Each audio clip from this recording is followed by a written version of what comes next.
students, মই তোমালোকৰ কাৰণে আজি লৈ আনিলো এপিসোড নম্বৰ কিমান 7 এপিসোড 7 ত আমি ডিসকাস কৰিম নেক্সট 5 কোৱেশ্চনছ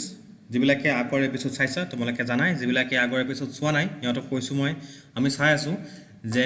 2019 ত জুলজি সেকশনটোৰ কিমান কোৱেশ্চন এনসিআৰটিৰ পৰা আহিছিলে কিমান কোৱেশ্চন এনসিআৰটিৰ বাহিৰৰ পৰা আহিছে বা কিমান কোৱেশ্চন পাৰ্শিয়ালি এনসিআৰটিৰ পৰা আহিছে চলো ষ্টাৰ্ট কৰো আজিৰ ফাৰ্স্ট কোৱেশ্চনটো যিবিলাকে চোৱা নাই আগৰ এপিসোডবোৰ চাই ল'বা তোমালোকৰ স্মাৰ্ট ষ্টাডিৰ কাৰণে পেপাৰ এনালাইসিস বহুতে বেছি ইম্পৰ্টেন্ট আৰু গোটেইখিনি মই এনালাইসিস কৰি আছো আৰু এক্স্যাক্টলি পেজ উলিয়াই তোমালোকক দেখুৱাইছো কোনটো পেজৰ কোনটো সেন্টেন্সৰ পৰা আহিছে এক্স্যাক্টলি তো তোমালোকৰ কাৰণে এই সিৰিজটো বহুতে বেছি হেল্পফুল হ'ব চলো ফাৰ্স্ট কোৱেশ্চনটো তোমালোকে অকল লেকচাৰটো পজ কৰি পেলাই ভালকে চোৱা কি টাইপৰ কোৱেশ্চন দিছে মিসম্যাচ টাইপৰ কোৱেশ্চন দিছে তো মিসম্যাচ টাইপৰ কোৱেশ্চন অপচনৰ পৰা উলিয়াব পাৰি উই can go by the options কিন্তু আমাৰ ইয়াতে থিমটো কি আমি চাব লাগে যে একচুয়ালি এনসিআৰটি থকা ডেটাৰ পৰা কোৱেশ্চনখিনি কৰিব পাৰো নে নোৱাৰো তো কোৱেশ্চনটোত মই ইয়াতে ওপৰত লিখি থৈছো তোমালোকে চাগে মন কৰিছা বোল্ড লেটাৰ লিখা আছে দিস ইজ লিংকড টু এনসিআৰটি মই ডাইৰেক্টলি ফ্ৰম দা এনসিআৰটি হলে একো নিলিখিলোই হেতেন তো লিংক টু এনসিআৰটি কিয় কৈছো তোমালোকে চোৱা এই কোৱেশ্চনটো আহিছে কোৰ পৰা ইসিজিৰ পৰা আহিছে ইসিজি টপিকটো ইলেক্ট্ৰোকাৰ্ডিওগ্ৰাফ টপিকটো কোড আছে তোমালোকে মনত পেলাই চোৱা টপিকটো আছে called body fluid and circulation বুলি চেপ্টাৰটো এই চেপ্টাৰটো chapter number 18 of what class 11 তো ক্লাছ 11 ৰ এনসিআৰটি যদি তোমালোকে যোৱা বডি ফ্লুইড এণ্ড সাৰ্কুলেশন চেপ্টাৰটো যদি উলিওৱা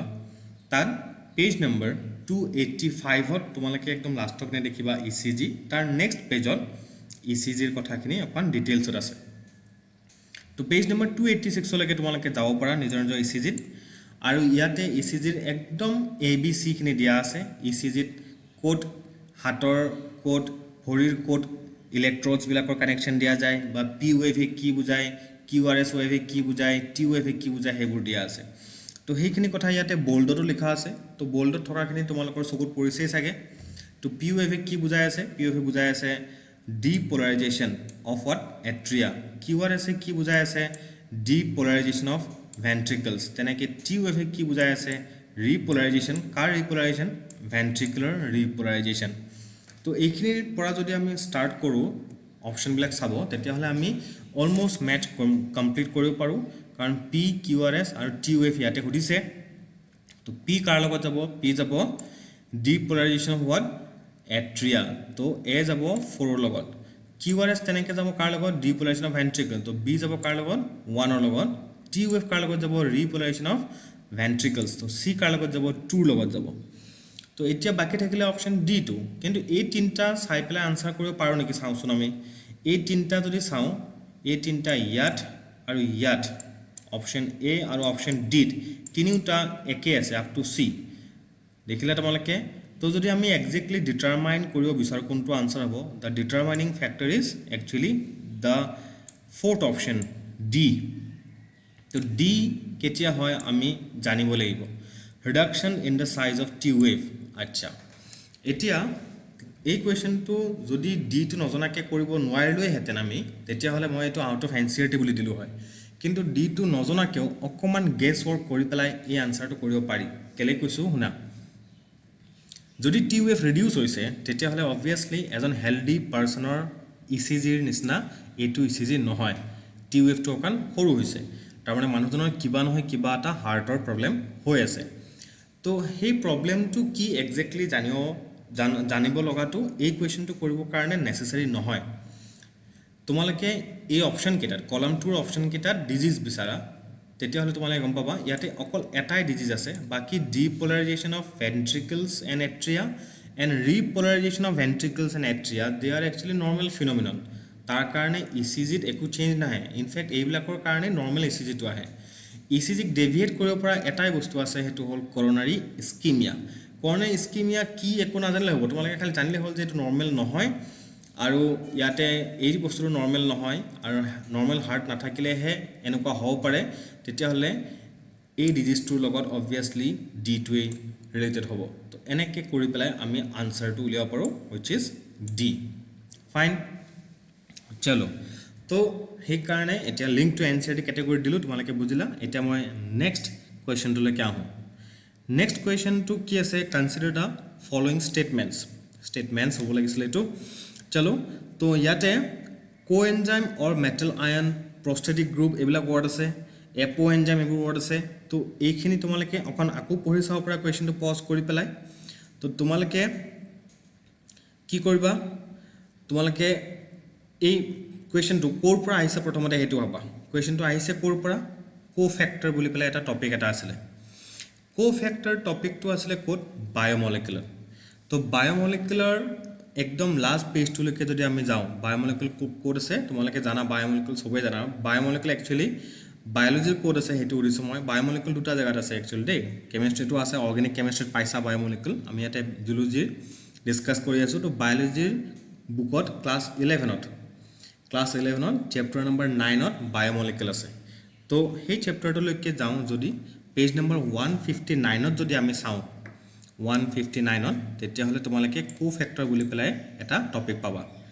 এইখিনিতে কি লিখা আছে তোমালোকে যদি পাহৰিছা আকৌ লেকচাৰটো পজ কৰি পেলাই এবাৰ ধুনিয়াকে পঢ়ি লব পাৰা ইয়াতে লিখা আছে যে এনজাইম বিলাক মোস্টলি পলিপেপটাইড বা প্ৰটিনেই হয় কিন্তু প্ৰটিনটো তাৰ মেইন কম্পোনেন্ট বেছিভাগ কেছত এনেকুৱা হয় যে the protein component needs another non protein constituent called cofactors to make the enzyme catalytically active তাৰ মানে কি হে কোফেক্টৰটো যদি প্ৰটিন পাৰ্টখিনিৰ লগত লাগি নাথাকে তেতিয়া হলে হি এনজাইমৰ যেটো মেইন কাম কেটালাইসিস হেতু কৰিব নোৱাৰে আচ্ছা হে প্ৰটিন পোৰশনটো যোনটো কেটালাইটিক্যালি কি আছিল ইনএক্টিভ আছিল হে প্ৰটিন পোৰশনটো কি বুলি কয় এপো এনজাইম বুলি কয় আৰু কোফেক্টৰ তিনটা টাইপৰ আছে লিখা আছে ইয়াতে 3 kinds of cofactor prosthetic group metal ion আৰু কোএনজাইম আৰু তিনিটাৰ ওপৰতে পাছত এটা প্যাৰাগ্ৰাফ ইয়াতে ডেসক্ৰাইব কৰা আছে প্ৰথমতে প্ৰস্থেটিক গ্ৰুপৰ কথা ডেসক্ৰাইব কৰিছে অকমান উইথ এক্সাম্পল তেনেকৈ যদি আকন তললৈকে যাও সেম পেজত কোএনজাইমৰ কথা ডিসকাস কৰিছে আৰু তাৰ নেক্সট প্যাৰাগ্ৰাফত মেটাল আয়নৰ কথা ডিসকাস কৰা হৈছে এতিয়া এইখিনি নলেজ লৈ পেলাই যোনখিনি আমি এনসিআৰটিৰ পৰাই কালেক্ট কৰিলো এইখিনি নলেজ লৈ পেলাই যদি এই কোৱেশ্চনটো কৰিব যাও প্ৰথম স্টেটমেন্টটো যদি চাও coenzyme or metal ion that is tightly bound to enzyme protein is called what prosthetic group তো কৈছে যে coenzyme আৰু metal ion coenzyme বা metal ion ultimately যোনে tightly bound হয় prosthetic group বুলি কয় which is very wrong কাৰণ prosthetic group coenzyme or metal ion they are three different categories of cofactor ইহত একে কেতিয়া হ'ব নোৱাৰে ইয়াতে স্টেটমেন্টটো মানে coenzyme আৰু prosthetic group metal ion আৰু prosthetic group একে কৰি দিলে তো স্টেটমেন্ট A is false আচ্ছা এ ফলস হ'ব তো অপশন কি হ'ব পাৰে বি হ'ব পাৰে নহলে কি হ'ব পাৰে সি হ'ব পাৰে চাও কোনটো হয় বি টু তেতিয়া আনসাৰটো ওলাব বি কি লিখা আছে এ complete catalytic active enzyme with its bound prosthetic group is called apoenzyme এই স্টেটমেন্টটো ভাবিছোৱা তোমালকে এই মাত্ৰ কৈছিলো যে apoenzyme কোনখিনি কয় এই যে প্ৰটিন পাৰ্টখিনি বিনা কোফেক্টৰ যোনখিনি অকল প্ৰটিন পাৰ্টখিনি যোনটো catalytically inactive হেকিনিকে apoenzyme বুলি কয় তো এই স্টেটমেন্টটো কি ভুল হলনে তো আনসাৰ কোনটো হ'ব কোৱাচোন তো দুটাই ভুল বুলি দিয়া আছে মানে আনসাৰ কি হ'ব বি হ'ব ইয়াত লিখা আছে both a and b are what false তো আনসাৰ কি হল তোমালোকৰ আনসাৰ হৈ গল বি পালা কোৱেশ্চনটো বুজি চলো দুটা কোৱেশ্চন হৈ গল আৰু তিনটা কোৱেশ্চন আছে মাত্ৰ আজিৰ এপিসোডত তো তোমালোকে চাই থাকা কনসিডাৰ the following features ইয়াতে ফিচাৰ বিলাক কি দিছে organ system level of organisation bilateral symmetry true coelomate with segmented body এই তিনটা ফিচাৰ দিছে আৰু তাৰপিছত কৈছে যে তলত যিটা অপচন আছে তাৰে সেই অপচন কিটাত তিনটা কি আছে গ্ৰুপ অফ এনিমেলছৰ নাম লিখা আছে কোড তিনিটা গ্ৰুপে এই তিনিটা ক্যাৰেক্টাৰ শো কৰে হেতু উলিয়াব লাগে অকমান টাইম কনজিউমিং কোৱেশ্চনটো কিন্তু কোৱেশ্চনটো আকৌ ডাইৰেক্টলি ফ্ৰম এনসিআৰটি কেনেকে মই তোমালোকক দেখুৱাই দিম কি ক্যাৰেক্টাৰ মনত ৰাখিলো তোমালোকে ফাৰ্স্ট ক্যাৰেক্টাৰ কি অৰ্গান সিস্টেম লেভেল বাইলেটাৰাল সিমেট্ৰি আৰু ট্ৰু সিলোমেট আৰু কি হ'ব লাগে সেগমেন্টেশন অফ দা বডি থাকিব লাগে আচ্ছা এতিয়া সেগমেন্টেশন বস্তুটো তোমালোকে অকমান তাতে ডাইৰেক্টলি নাপাব পাৰা বাৰু ঠিক আছে কেনেকে উলিয়াও আমি চাও হা এনসিআৰটিৰ পৰা উলিয়াব পাৰি একো গেছ ৱৰ্ক কৰিব নালাগে চলো প্ৰথমতে ইয়াতে সবতে সোৱা কি আছে এনালিডা সবতে আছে নে সবতে এনালিডা নাই এই সেকেন্ড অপশনটো এনালিডা নাই আৰু যি কি নহওক তো আৰ্থ্ৰোপোডা সবতে আছে নে আৰ্থ্ৰোপোডা সবতে নাই এইটো আৰ্থ্ৰোপোডা নাই বাৰু ঠিক আছে মোলাস্কা সবতে আছে নে মোলাস্কা তিনটা আছে এটাত নাই বাৰু ঠিক আছে বাৰু আমি মেইনলি ফ'কাছ কৰিব লাগে কাৰ ওপৰত এতিয়া এনেলিডা আৰ্থ্ৰপডা মলাস্কা আৰু কৰ্ডেটা বাকীবোৰ আমি বিচাৰি থাকিব নালাগে এইবোৰ ক'ত আছে তোমালোকক ক'ব নালাগে এনিমেল কিংডম চেপ্টাৰটো আছে চেপ্টাৰ নম্বৰ 4 ক্লাছ 11 এনচিইআৰটিৰ পৰা মই কেইটামান ফটো দেখুৱাইছোঁ তাৰ পৰা তোমালোকে আনচাৰ উলিয়াব পাৰিবা প্ৰথমতে এনেলিডাটো চাওঁ এনেলিডাত এইকেইটা কেৰেক্টাৰ আছে নে নাই চাওঁ তো এনেলিডা পেৰাগ্ৰাফটো উলিয়াইছোঁ আমি দেখিছা আচ্ছা তো ইয়াতে কি আছে একদম ডিষ্টিংক্টলি মাৰ্কড ইনটু সেগমেন্টছটো ইনফেক্ট ডিষ্টিংক্ট কৰি পেলাই কি কৰিছে বোল্ডত কৰি দিছে আচ্ছা তাৰপিছত সিলোমেট মানে কি ট্ৰু সিলোম সিহঁতৰ বডিত আছে আৰু ইয়াতে লিখা আছে organ system level of organisation তাৰমানে এনেলিডাত থাকিব আচ্ছা নেক্সট আৰ্থ্ৰপডাটো চাওঁ আমি আৰ্থ্ৰপডা লাৰ্জেষ্ট ফাইলাম বুলি দিয়া আছে again organ system level of organisation bilateral symmetry আছে আৰু সেগমেন্টেড হয় আচ্ছা বাইলেটাৰেল সিমেট্ৰি ইয়াতে আছিলে নে আৰ্থ্ৰপডাত আছিলে নে সৰি এনেলিডাত আছিলে নে চাবাচোন bilateral symmetry organ system level organisation and bilateral symmetry কেৰেক্টাৰকেইটা কি আছিলে কেৰেক্টাৰকেইটা সেইকেইটা আছিলে organ system level organisation bilateral symmetry আৰু কি ট্ৰু সিলোম আচ্ছা তো ইয়াতে সিলোমেট হয়নে নহয় চাওচোন সিলোমেট হয় আচ্ছা সিলোমো আছে বাইলেটাৰেল সিমেট্ৰিও আছে অৰ্গেন সিস্টেম লেভেলো আছে ইয়াতো আছে অৰ্গেন সিস্টেম লেভেল বাইলেটাৰেল সিমেট্ৰি সিলোমো আছে আচ্ছা আৰু সেগমেন্টেশ্যন দুইটাতে আছে তো এনেলিডা আৰু আৰ্থ্ৰপডাটো আমাৰ আনসাৰত থাকিবই মানে আচ্ছা চাওঁ এনেলিডা আৰু আৰ্থ্ৰপডা ক'ত আছে এনেলিডা আৰ্থ্ৰপডা এত আছে আৰু ক'ত আছে এনেলিডা আৰু আৰ্থ্ৰপডা দুইটাই ক'ত আছে ডিত আছে এতিয়া চাব লাগে মলাস্কা আৰু কৰ্ডেটাৰ কথা চাব লাগে মলাস্কা আৰু কৰ্ডেটাত কোনটোত থাকে বডি সেগমেন্টেশ্যন ট্ৰু সিলোম আৰু এইবোৰ কেৰেক্টাৰ চলো মলাস্কাটো চাওঁ এইটো হ'ল মলাস্কাৰ পেৰাগ্ৰাফ তো মলাস্কাৰ পেৰাগ্ৰাফত আমি যদি চাওঁ তেতিয়াহ'লে আমি প্ৰথম কেৰেক্টাৰটো পালোঁ এইটো চোৱা organ system level of organisation ছেকেণ্ডটো পালোঁ কি বাইলেটাৰেল সিমেট্ৰি তাৰপিছত আমি পালোঁ সিলোমেট পালোঁ এতিয়া সেগমেন্টেশ্যনটো এতিয়ালৈকে পোৱা নাই ইনফেক্ট ইয়াতে লিখা আছে ইজ আনসেগমেন্টেড তাৰমানে মলাস্কা আমাৰ আনসাৰ নহয় আমাৰ আনসাৰ কি হ'ব কৰ্ডেটা হ'ব সৰি আমাৰ আনসাৰটো কি হ'ব কৰ্ডেটা থকাটো হ'ব আৰু আনসাৰ সেইকাৰণে কি হ'ব আমাৰ D is the correct answer বুজিলা তো এনচিইআৰটিৰ ইনফৰমেশ্যনৰ পৰাই গোটেইখিনি আমি গোটাইছোঁ একো গেছ ৱৰ্ক আমি কৰা নাই মলাস্কা নহয় বুলি গম পাইছোঁ কৰ্ডেটা হয় বুলি লিখা নাই একচুৱেলি এনচিইআৰটিত কৰ্ডেটা সেগমেন্টেশ্যন থাকে নে নাথাকে মেনশ্যন নাই কিন্তু মলাস্কাত নাই বুলি আনসেগমেন্টেড বুলি সাফ লিখা আছে তো সেইকাৰণে এনচিইআৰটিখিনি ভালকৈ পঢ়িলে এইটো আনসাৰ কৰিব পাৰিম তো আৰু দুটা কুৱেশ্যন আছে চাই থাকা তোমালোকে লাষ্ট টু কুৱেশ্যনছ ক'ৰ পৰা আহিছে চাওঁ আমি what triggers activation of protoxin to active BT toxin of Bacillus thuringiensis in bollworm আচ্ছা এতিয়া ইয়াতে এই কুৱেশ্যনটো প্ৰথমতে আমি চাব লাগে ক'ৰ পৰা আহিছে কুৱেশ্যনটো আহিছে বায়োটেকনলজি এপ্লিকেশ্যন চেপ্টাৰটোৰ পৰা এই চেপ্টাৰটো ক'ত আছে ক্লাছ 12 পৰা এনচিইআৰটি সেই চেপ্টাৰটোলৈকে যদি যাওঁ ক্লাছ 12ত একজেক্টলি পেজ নম্বৰটো মই কৈ দিছোঁ পেজ নম্বৰ তোমালোকে যাব লাগিব 208ত 208ত বিটি কটন বুলি পেলাই এটা বোল্ডত এটা নতুন পেৰাগ্ৰাফ ষ্টাৰ্ট হৈছে তাত বেচিলাছ থুৰিনজিয়েনচিছ ৱৰ্ডটো পাবা ইয়াতে লিখা আছে যে সেই পয়জনটো গৈ পেলাই কেনেকৈ এক্টিভ হয় ইয়াতে লিখা আছে মই তোমালোকক কুৱেশ্যনটো ডিছকাছ কৰি নাথাকোঁ ইয়াতে লিখা আছে it is converted into N active form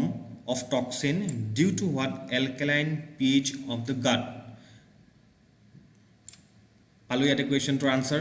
question সুধিছে কি gut of what ধৰণে gut of the worms তাৰমানে যিবিলাক ৱৰ্মে সেই টক্সিক সাবষ্টেন্সটো খায় সেই টক্সিক সাবষ্টেন্সটোৱে একচুৱেলি কাক হাৰ্ম কৰে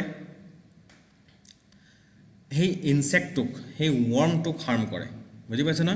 বিটি টক্সিন প্ৰটিনটো নৰ্মেলি য'ত থাকে বেচিলাছ থুৰিনজিয়েনচিছত থাকে যে তাক সিহঁতক হাৰ্ম নকৰে কিন্তু BT toxin protein exist as inactive protoxin সেই প্ৰটক্সিনটো গৈ পেলাই এক্টিভ টক্সিন হৈ যায় বিকজ সিহঁতক খোৱাৰ পাছত কি হৈ যায় গাটত গৈ এলকালাইন পিএইচ পায় আৰু সেইকাৰণে সেই এলকালাইন পিএইচটো পোৱাৰ কাৰণে এক্টিভেট হোৱাৰ কাৰণে সেই ইনচেক্টবিলাকক গৈ পেলাই মাৰিব পাৰে কিন্তু বেচিলাছক এই টক্সিনটো যদিও বেচিলাছতে থাকে কিন্তু বেচিলাছক নামাৰে কাৰণ বেচিলাছত সেই এলকালাইন পিএইচটো নাপায় তো এতিয়া ইয়াৰ পৰা কুৱেশ্যনটো সুধিছে ইয়াতে কৈছে যে যোনটো প্ৰটক্সিন আছিলে সেইটো এক্টিভ টক্সিনলৈকে কনভাৰ্ট কোনে কৰে তো alkaline pH of the gut is the answer. তো answer কি হৈ গল? B is the correct answer. হৈ গল? চলো। তো এতিয়া আমি চাও next question to select the correct sequence of transport of sperm cells in male reproductive system. আচ্ছা, এইখিনিতে তোমালোকক মই কৈ থওঁ যে আৰু ইয়াৰ পাছত আৰু এটা এপিসোড আছে, সেই এপিসোডটো কমপ্লিট কৰাৰ পাছত মই 2019 জুলজিৰ গোটেইখিনি কুৱেশ্যন একেলগে সামাৰাইজ কৰিম আৰু এটা কমপ্লিট এনালাইসিস কৰিম যে কোনটো চেপ্টাৰৰ পৰা কিমান কুৱেশ্যন আহিছে। তো তোমালোকে সেই এপিসোডটো চাবা, তেতিয়া হলে গোটেইখিনি বস্তু আমাৰ আকৌ এবাৰ কুইক ফ্ল্যাশবেকত গৈ সামাৰাইজ কৰি চোৱা হ'ব আৰু হেতু হ'ব একচুয়াল এনালাইসিস। আচ্ছা, তো এই কুৱেশ্যনটো এতিয়া তোমালোকে আহা কুৱেশ্যনটো লৈকে আহা আৰু আহি পেলাই কুৱেশ্যনটো পজ কৰি পেলাই ভালকৈ চোৱা। ইয়াতে কি উলিয়াব দিছে, স্পাৰ্ম সেলস বিলাক কেনেকৈ কোনটো পাথ ফলো কৰি পেলাই ওলাই আহিব সেইটো ইয়াতে বিচাৰিব দিছে। আৰু এই গোটেইবিলাক ওয়াৰ্ড তোমালোকৰ ফ্যামিলিয়াৰ হ'ব লাগে, কাৰণ ক্লাছ 12ত তোমালোকে পঢ়িছিলা কি হিউম্যান ৰিপ্ৰডাকশন চেপ্টাৰটোত মেল ৰিপ্ৰডাক্টিভ সিস্টেমৰ ষ্ট্ৰাকচাৰ পঢ়িছিলা। তো তাৰ পৰা এই কুৱেশ্যনটো দিছে। তো আমি যদি ক্লাছ 12ৰ চেপ্টাৰ নম্বৰ 3 পেজ নম্বৰ 43 লৈকে যাওঁ, তেতিয়া তাত আমি এই ডায়াগ্ৰামটো দেখিম। স্পাৰ্ম ক'ৰ পৰা ওলাই আহিব, টেষ্টিজৰ পৰা ওলাই আহিব আৰু টেষ্টিজৰ পৰা ওলাই পেলাই আল্টিমেটলি এই পাথটো ফলো কৰি এনেকৈ গৈ পেলাই আল্টিমেটলি এনেকৈ আহি আৰু এই পিনেদি ওলাই যাব স্পাৰ্মছখিনি। তো এতিয়া তোমালোকে সবতকৈ ভিতৰত কি পাবা, ৰেটি টেষ্টিজ পাবা। ৰেটি টেষ্টিজৰ পৰা স্পাৰ্মবিলাক ওলাই আহি পেলাই ক'ত যাব, ভাছা ইফাৰেঞ্চিয়া, ভাছা ইফাৰেঞ্চিয়াৰ পৰা গৈ পেলাই ক'ত যাব এপিডিডাৰ্মিছ, এপিডিডাৰ্মিছৰ পৰা আহি ক'ত যাব ভাছ ডিফাৰেঞ্চ, তাৰপিছত ভাছ ডিফাৰেঞ্চৰ পৰা আল্টিমেটলি ক'ত যাব ইউৰেথ্ৰালৈকে যাব, ইউৰেথ্ৰাৰ পৰা আৰু বডিৰ বাহিৰলৈকে ওলাই যাব। এতিয়া চাওঁ মই ইয়াতে কি আছে।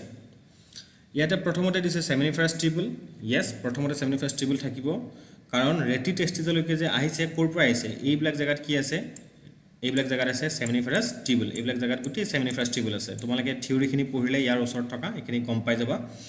তো seminiferous tubule will be the starting point, correct. তো সেমিনিফাৰাছ টিউবুল ষ্টাৰ্টিং পইণ্ট ক'ত আছে, ইয়াত আছে আৰু ইয়াত আছে। আচ্ছা চলো ঠিক আছে। এতিয়া সেমিনিফাৰাছ টিউবুলৰ পৰা ৰেটি টেষ্টিজলৈকে আহে, চোৱা হয়নে, হয় ৰেটি টেষ্টিজ। তাৰপিছত ক'ত আহিব লাগে ভাছা ইফাৰেঞ্চিয়া, ভাছা ইফাৰেঞ্চিয়া ইয়াত আছে। ইয়াতে সেমিনিফাৰাছ টিউবুলৰ পাছত ৰেটি টেষ্টিজ নাই, ডাইৰেক্ট ভাছা ইফাৰেঞ্চিয়া আছে, কিন্তু মাজত স্কিপ কৰিব পাৰে, কথা নাই। মই আগৰ এপিসোডবিলাকত কৈছোঁ তোমালোকক, কিন্তু অৰ্ডাৰটো ভুল হ'ব নালাগে, মাজত স্কিপ কৰিলে কথা নাই। 1ৰ পাছত 2 নকয় 3 ক'ব পাৰে, কিন্তু 3ৰ পাছত 2 ক'ব নোৱাৰে কিন্তু আকৌ, বুজি পাইছা ন? আচ্ছা, তো ভাছা ইফাৰেঞ্চিয়াৰ পাছত নেক্সট এপিডিডাৰ্মিছ কাৰেক্টেই আছে, ইয়াতে এপিডিডাৰ্মিছ এইটো কাৰেক্ট আছে। ভাছ ডিফাৰেঞ্চ, ইয়াতে ভাছ ডিফাৰেঞ্চ নাই, কথা নাই, ঠিক আছে বাৰু। ইজেকুলেটৰী ডাক্ট তোমালোকে পাবা সেই ডায়াগ্ৰামটোৰে ওপৰ ডায়াগ্ৰামটো চালে পাবা। ভাছ ডিফাৰেঞ্চৰ পাছত ইজেকুলেটৰী ডাক্টৰ আহি পৰিব। তাৰ পাছত ইউৰেথ্ৰা, সেই ডায়াগ্ৰামটোৰ ওপৰ ডায়াগ্ৰাম তোমালোকে নিজৰ এনচাইটিত চাব লাগিব, মই ইয়াতে দেখুওৱা নাই। তো তাতে ইজেকুলেটৰী ডাক্টটো লেভেলিং কৰা আছে। তাৰপিছত আহি পেলাই ফাইনেলি পৰিব ইউৰেথ্ৰা, আৰু ইউৰেথ্ৰাল মিটাছ মানে হ'ল ইউৰেথ্ৰা অপেনিংটো, সেই পিনে ওলাই যাব। ইংগুইনেল কেনেললৈকে নাযায়, ইংগুইনেল কেনেল তোমালোকৰ এনচিআৰটিত নাইও বাৰু, কিন্তু তালৈকে নাযায়। এনচিআৰটিৰ সেই ফ্ল'টো প্ৰপাৰলি জানিলেই তোমালোকে এইখিনি বস্তু উলিয়াব পাৰিবা ডায়েগ্ৰামৰ পৰা চাই। তো আনচাৰটো এ বুলি পেলাই আমি এনচিআৰটিৰ ডায়েগ্ৰাম বা এনচিআৰটি থিয়ৰিখিনি পঢ়ি পেলাই আমি কৰিব পাৰোঁ, সেইখিনি আমাৰ কাৰণে ছাফিচিয়েণ্ট। তো সেইকাৰণে কুৱেশ্যনটো মই এনচিআৰটিৰ পৰা বুলি ধৰিছোঁ। তো এতিয়া এনেকৈ আজি আমি আকৌ 5টা কুৱেশ্যন ডিছকাছ কৰিলোঁ। আই হোপ তোমালোকে নিজৰ এনচাৰ চাই মেলি ধুনীয়াকৈ গোটেইখিনি বস্তু বুজিলা, এনালাইচিছ কৰিলা। চাই থাকিবা, আৰু এটা এপিসোড আছে, মিছ নকৰিবা। মই সোনকালে সেই এপিসোডটো আপলোড কৰিম। চলো, থেংক ইউ ছ' মাছ।